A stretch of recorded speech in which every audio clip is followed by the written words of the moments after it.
Hello everyone, my name is Vatsala Sharma. Today we will discuss the another topic, that is capital adjustment of the chapter, that is admission of a new partner. Under capital adjustment, we have to calculate the closing balances. First of all, we will calculate the closing balances of all the partners. Okay, two methods हैं capital adjustment को calculate करने के लिए. First, on the basis of new partner. Second, on the basis of old partner. In this video, we will discuss only on the basis of new partner. In the upcoming video, we will discuss on the basis of old partner. Let's start on the basis of new partner. कि हम capital adjustment को कैसे treat करेंगे on the basis of new partner के basis पे. Steps हैं, इनको follow करके हमने निकालनी है. स्टेप 1 है, सबसे पहले हमने न्यू रेशो फाइंड आउट करनी है with the help of old ratio. Second step, find total capital of the new firm on the basis of new partner. Total capital new firm की कैसे कैलकुलेट करेंगे? New partner जो भी capital लेके आया होगा मल्टीप्लाई में रेसिप्रोकल ऑफ हिज शेयर.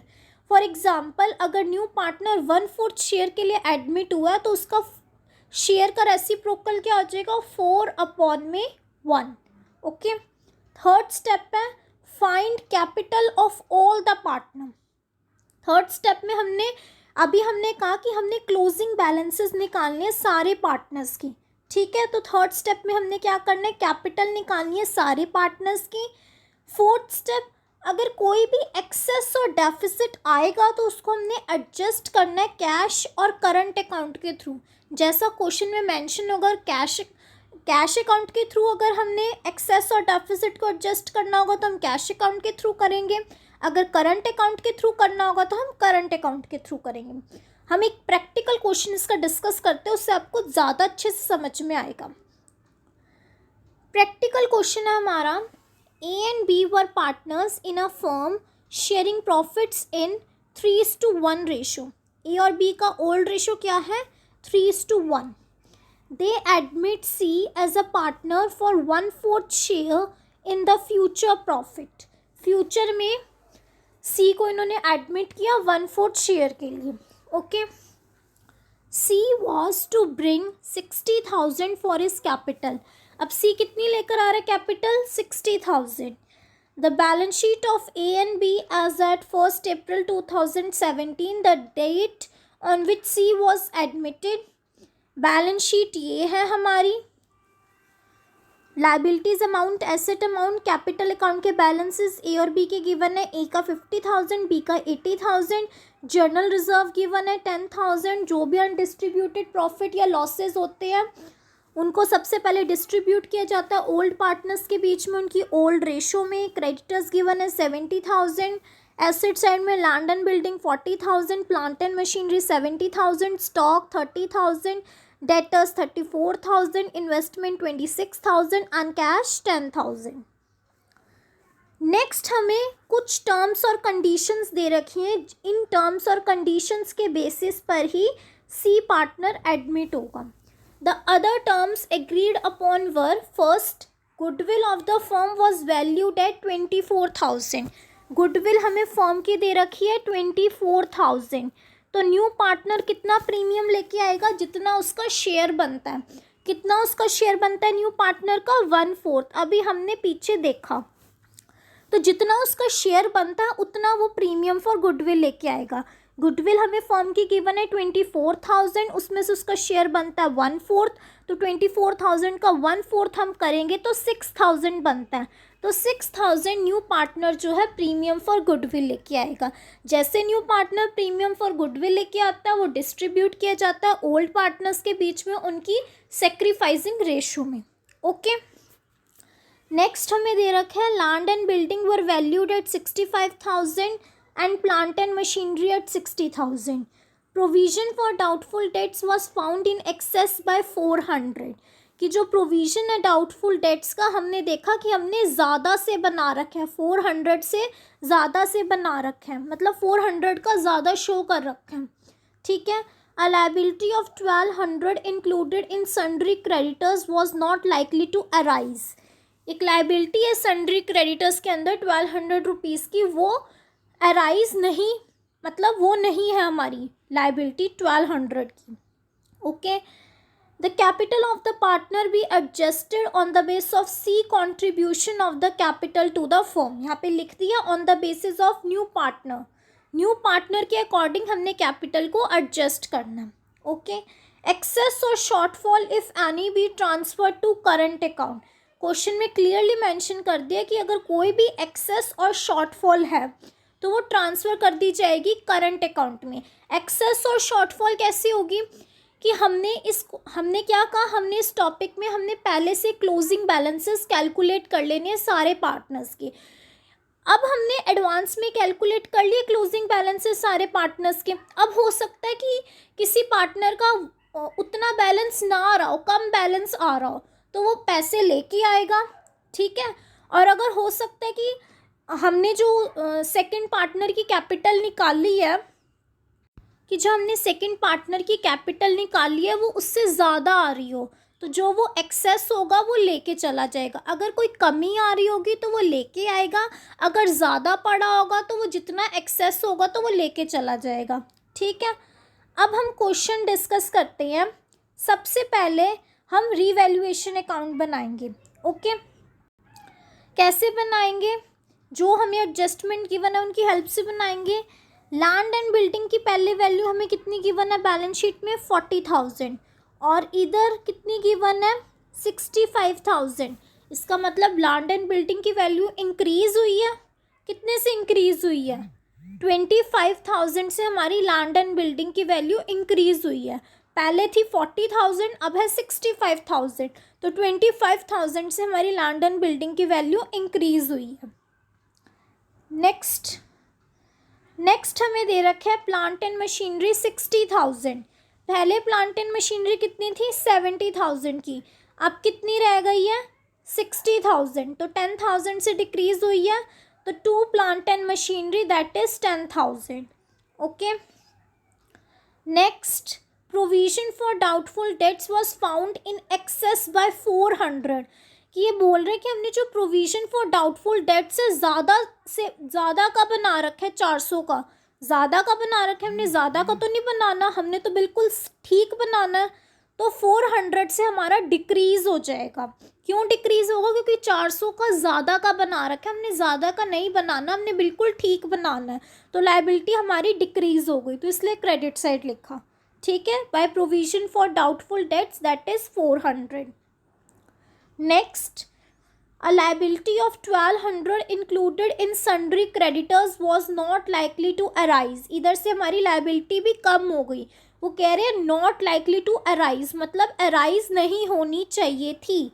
तो 1200 से हमारी ये भी liability decrease हो जाएगी. तो credit side लिख देंगे by creditors that is 1200. Okay. Next point है, आई थिंक हो गए हैं सारे, बस अब और कुछ नहीं है. अब हमने बैलेंस निकालना है. इधर से हमें साफ पता चल रहा है क्रेडिट साइड ज़्यादा है, तो जो साइड ज़्यादा होती है वो हम दोनों साइड लिख देते हैं. 2,600 हमने दोनों साइड लिख दिया. तो डेबिट साइड शॉर्टेज है, तो वो प्रॉफिट इंडिकेट कर रहा है. और रीवैल्यूएशन का प्रॉफिट किस में हम ट्रांसफ़र करते हैं? पार्टनर्स कैपिटल अकाउंट में. तो हमारा प्रॉफिट आ रहा है 16,600. तो जो रिवैल्यूएशन का प्रॉफिट और लॉस जो भी आता है वो उनकी ओल्ड रेशो में डिस्ट्रीब्यूट करते हैं. इनकी ओल्ड रेशो क्या है? 3:1. तो ए का शेयर कितना हुआ? 16,600 इंटू में 3/4 करोगे तो ए का आएगा 12450, और 16,600 इंटू में 1/4 करोगे तो बी का आएगा 4150. ओके. अब ये प्रॉफिट जो है पार्टनर्स कैपिटल अकाउंट में ट्रांसफ़र कर दिया जाएगा. अब हम पार्टनर्स कैपिटल अकाउंट बनाएंगे. ठीक है. सबसे पहले पार्टनर्स कैपिटल अकाउंट में इनके बैलेंसेस लिखे जाते हैं जो भी बैलेंस शीट में गिवन होते हैं. तो क्या इनके बैलेंसेस गिवन है बैलेंस शीट में? ए का गिवन है 50,000 एंड बी का गिवन है 80,000, तो वही लिखेंगे पार्टनर्स कैपिटल अकाउंट में। बाय बैलेंस ब्रॉट डाउन, ए का 50,000 एंड बी का 80,000। अब जर्नल रिजर्व ऑलरेडी एग्जिस्ट कर रहा था बैलेंस शीट में, तो जो चीज़ पहले एग्जिस्ट कर रही होती है उसको हम डिस्ट्रीब्यूट कर देते हैं ओल्ड पार्टनर्स के बीच में उनकी ओल्ड रेशो में।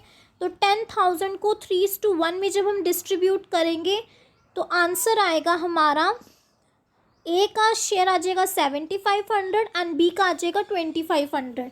कैसे करेंगे? 10,000 इंटू में 3/4 इंटू में 3/4, तो ए का आएगा 7,500 एंड बी का आएगा 2,500। और सी कैपिटल कितनी लेके आ रहा है? कैश में लेके आ रहा है, तो बाय कैश करके लिख देंगे। सी कैपिटल लेके आ रहा है, C was to bring 60,000 for his capital. C 60,000 capital लेके आ रहा है, कैश में लेके आ रहा है, तो बाय कैश करके लिख दिया हमने 60,000। ठीक है। अब प्रीमियम फॉर गुडविल बताया था, प्रीमियम फॉर गुडविल कैसे कैलकुलेट करनी है।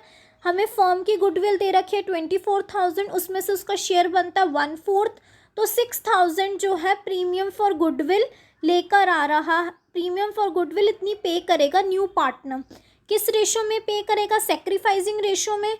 सेक्रीफाइसिंग रेशो कैसे कैलकुलेट करेंगे? हमें न्यू रेशो गिवन है, ओल्ड न्यू रेशो हमने निकाल ली। न्यू रेशो हम कैसे निकालेंगे? हमें कुछ भी नहीं गिवन, तो हम क्या करेंगे? लेट टोटल प्रॉफिट बी 1, हम ऐसे कैलकुलेट करेंगे। ओल्ड रेशो हमें गिवन है 3:1, ये ओल्ड रेशो हमें गिवन है। हम न्यू रेशो कैसे निकालेंगे? Let total profit be 1 minus 1/4, क्योंकि इस न्यू पार्टनर कितने शेयर के लिए एडमिट हो रहा है? 1/4 शेयर के लिए, तो 3/4 शेयर पुराने पार्टनर्स के लिए बच गया। तो 3/4 इंटू में ए का शेयर कितना है? 3/4, तो 3/4 इंटू में 3/4 9/16 आ जाएगा। ऐसे 3/4 इंटू में 1/4, तो बी का आ जाएगा 3/16। तो कैसे करेंगे? ए का शेयर कितना बन रहा था? 9/16, बी का बन रहा था 3/16 एंड सी का बन रहा है 1/4। तो जब इन सब का एलसीएम लोगे तो न्यू रेशो आ गई हमारी 9:3:4। इस तरीके से हमने न्यू रेशो निकाल ली। ओल्ड रेशो हमें गिवन थी 3:1, तो जब old ratio minus new ratio करोगे तो हमारी सेक्रीफाइसिंग रेशो निकल जाएगी। तो जो सेक्रीफाइसिंग रेशो आएगी ना वही आ जाएगी ओल्ड रेशो ही। मतलब जब हम old ratio minus new ratio करेंगे तो हमारी सेक्रीफाइसिंग रेशो ही ओल्ड रेशो निकल के आ जाएगी 3:1। तो हमने 3:1 में डिस्ट्रीब्यूट कर देना है प्रीमियम फॉर गुडविल को। मतलब 6,000 को हमने 3:1 में डिस्ट्रीब्यूट करना है। तो ए का शेयर आ जाएगा 4,500 एंड बी का शेयर आ जाएगा 1,500। और जो रिवैल्यूएशन अकाउंट का प्रॉफिट आया था वो पार्टनर्स कैपिटल अकाउंट में डिस्ट्रीब्यूट किया जाएगा, दिस वन। तो by revaluation account that is a का कितना शेयर आया? 12,450 एंड बी का आया 4,150। अब हमने क्लोजिंग बैलेंसेस निकालने सारे पार्टनर्स की। कैसे निकालेंगे? जो बिल्कुल स्टार्टिंग में बताया था कि न्यू पार्टनर कैपिटल कितनी लेके आ रहा है। न्यू पार्टनर 60,000 कैपिटल लेके आ रहा है, उसका रेसिप्रोकल करेंगे उसके शेयर का। तो 60,000 इंटू में 4/1 करेंगे तो हमारा आंसर आएगा 2,40,000। ये देखो 2,40,000 हमारा आंसर आएगा। हमने क्लोजिंग बैलेंसेस अब कैलकुलेट करने हैं। हमने एडवांस में ही सारे पार्टनर्स के क्लोजिंग बैलेंसेस कैलकुलेट कर लेने, जिससे पता चल जाएगा कि हर एक पार्टनर ने इतना बैलेंस अपने अकाउंट में मेंटेन रखना है। अगर ज़्यादा होगा तो वो घर ले जाएगा, अगर कम होगा तो उसे और लेके आना पड़ेगा, ताकि जितना उसने वो बैलेंस बोला था उतना वो मेंटेन हो सके। ओके, तो न्यू पार्टनर इतनी कैपिटल लेके आ रहा है, उसका रेसिप्रोकल उसके शेयर का करेंगे तो आंसर आएगा 2,40,000। अब नेक्स्ट स्टेप क्या था हमारा? अब नेक्स्ट स्टेप था हमारा कि हमने कैपिटल निकालनी है सारे पार्टनर्स की। कैपिटल कैसे निकालेंगे सारे पार्टनर्स की? उनकी न्यू रेशो के अकॉर्डिंग। तो 2,40,000 पूरे फर्म की कैपिटल आ गई। अब हमने कैपिटल सारे पार्टनर्स की निकालनी है। तो जो कैपिटल आई है फर्म की, इसकी कैलकुलेशन न्यू रेशो के साथ की जाएगी। तो 2,40,000 इंटू में 9/16 करोगे तो ए की कैपिटल बनती है 1,35,000 एंड 2,40,000 का 3/16 करोगे तो बी की बनती है 45,000 एंड 2,40,000 की 4/16 करोगे तो सी की बनती है 60,000। सी तो वैसे भी 60,000 लेके आ रहा है, ठीक है। तो ये सारे पार्टनर्स की इतनी इतनी कैपिटल बनती है। तो जिन्होंने बोला कि ए इतनी रखेगा मेंटेन, बी इतनी रखेगा और सी इतनी रखेगा, तो इनको इतनी रखनी पड़ेगी, ठीक है। तो अब हमने क्लोजिंग बैलेंसेस निकाले सारे पार्टनर्स के, तो हमने वो बैलेंस कैरेट डाउन में लिखने हैं क्योंकि हमने क्लोजिंग बैलेंसेस निकाले हैं। तो ए का कितना निकाला था 135,000, बी का 45,000 और सी तो 60,000 लेके आ रहा है। अब क्या करना है हमने, अब हमने सब कुछ कर लिया, अब हमने इनकी बैलेंसिंग करनी है। अब हमने ये देखना है कि ए ने जो बोला था कि 135,000 मेंटेन करेगा, क्या इतने उसके बन रहे हैं। तो हमने कैलकुलेट करके देखा, ए के इतने नहीं बन रहे थे, ए में शॉर्टेज आ रही थी इतनी की 60,550 रुपीज़ की, ए की इतनी शॉर्टेज आ रही थी, ओके। और बी का कैलकुलेट करके देखा, और जब हमने बी का कैलकुलेट करके देखा, बी का हमारा टोटल आ रहा था 88,150 और बी ने बोला कितना था कि वो 45,000 मेंटेन करेगा। तो अब जो भी एक्सेस था, इतना एक्सेस बचा बी के अकाउंट का, तो ये इतना घर ले जाएगा, इतना ए को ये लाना पड़ेगा और इतना भी ये घर ले जाएगा। ये था एक्सेस और डेफिसिट, और जो भी एक्सेस और डेफिसिट आना था उसको हमने करंट अकाउंट में ट्रांसफ़र करना था, ओके। और सी ने तो जो 60,000 लेके ही आने वो लेके आया। बस ये ओल्ड पार्टनर्स में एक्सेस और डेफिसिट हमने देखना, ओके। अब लास्ट स्टेप है, हमने बैलेंस शीट को प्रिपेयर करना। बैलेंस शीट कैसे बनाएंगे, देखो बैलेंस शीट के लिए हमने एडजस्टमेंट्स देखनी है। पहले हम एसेट साइड देखते हैं। एसेट साइड में लैंड एंड बिल्डिंग की वैल्यू, रीवैल्यूड वैल्यू हमें गिवन है 65,000 और बैलेंस शीट में हमें कितनी गिवन है 40,000। बैलेंस शीट में ना हमेशा हमने रीवैल्यूड वैल्यू लेनी है, ठीक है। जब लिखा है कि इस एसेट की वैल्यूड, इस एसेट को दोबारा वैल्यू किया गया, तो उस जो नीचे हमें एडजस्टमेंट में एसेट की वैल्यू गिवन होगी हमने वो लेनी है। तो लैंड एंड बिल्डिंग की हमें कितनी गिवन है 65,000, प्लांट और मशीनरी की 60,000, तो वही हमने बैलेंस शीट में लिख देनी है। लैंड एंड बिल्डिंग की 65,000 और प्लांट एंड मशीनरी की 60,000। स्टॉक में कोई चेंज नहीं था तो स्टॉक में 30 के 30 लिखे जाएंगे, 30,000। डेटर्स का मेन पॉइंट है, देखो डेटर्स में वो बोल रहे हैं, डेटर्स बैलेंस शीट में 35,000 लेस 1,000 करके दिखाए हुए हैं और नीचे एडजस्टमेंट में बताया हुआ है कि जो प्रोविज़न फॉर डाउटफुल डेट्स हैं वो हमने 400 से ज़्यादा का बनाया हुआ है। तो 400 से ज़्यादा का नहीं बनाना, तो वो 400 हमने 1,000 में लेस कर देने, क्योंकि बैलेंस शीट में 1,000 का बनाया हुआ है और नीचे बताया गया हमें कि हमने 400 से ज़्यादा का बनाया हुआ है। तो हमने ज़्यादा का नहीं बनाना, हमने बिल्कुल ठीक बनाना है। तो जब 1,000 में से 400 लेस करेंगे तो 600 का प्रोविज़न बनेगा।